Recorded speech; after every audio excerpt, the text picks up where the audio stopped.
गरुड़ पुराण नवम अध्याय गर्भ में आत्मा का प्रवेश नवन की पहली तड़प। क्या आपने कभी सोचा है कि एक आत्मा जब मृत्यु के बाद दोबारा जन्म पाती है तो क्या वो सीधे एक नवजात शिशु बन जाती है? क्या नया जीवन सहज और पवित्र होता है? नहीं, गरुड़ पुराण कहता है नया जन्म कोई उत्सव नहीं बल्कि आत्मा के लिए सबसे पहली और सबसे बड़ी सजा है। जब आत्मा अपने पुराने शरीर को त्याग देती है तो यमदूत उसे चित्रगुप्त के सामने लाते हैं।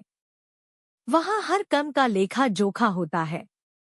अगर कर्म इतने अच्छे होते हैं कि आत्मा को स्वर्ग मिले तो वह एक अलग मार्ग पर जाती है।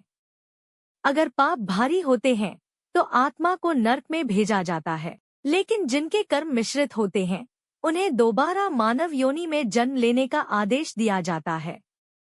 अब शुरू होती है पुनर्जन्म की सबसे भयानक प्रक्रिया, आत्मा का गर्भ में प्रवेश। गरुड़ पुराण कहता है जब आत्मा गर्भ में प्रवेश करती है तो वह 10 महीने तक उल्टा लटकी रहती है।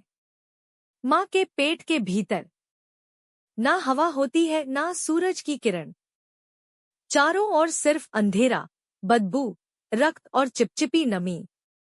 आत्मा हर दिन वहां तड़पती है। हर पल उसे अपने पिछले जन्म के पाप याद आते हैं। वो पुकारती है, हे प्रभु मुझे क्षमा करो, मैं अब से अच्छे कर्म करूंगा, मैं किसी को दुख नहीं दूंगा, किसी का अपमान नहीं करूंगा, मुझे बस एक और मौका चाहिए। और यह सिलसिला चलता रहता है पूरे 9 महीने तक। आत्मा खुद से संकल्प करती है, वचन देती है, लेकिन जैसे ही वह जन्म लेकर इस संसार में कदम रखती है, माया की चकाचौंध उसकी स्मृति को हर लेती है।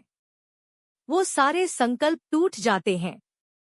फिर से वही अहंकार, वही लोभ, वही पाप, उसी चक्र में आत्मा फंस जाती है। गरुड़ पुराण यहीं पर सबसे बड़ी चेतावनी देता है। अगर इस जन्म में भी आत्मा नहीं जागी तो अगला जन्म शायद मिले ही ना, या फिर मिले तो किसी कीड़े, पशु या प्रेत रूप में मिले। इसलिए आज का कर्म ही तय करता है कल की योनि। गर्भ की पीड़ा से बचना है तो अभी से जीवन को सही दिशा देना होगा।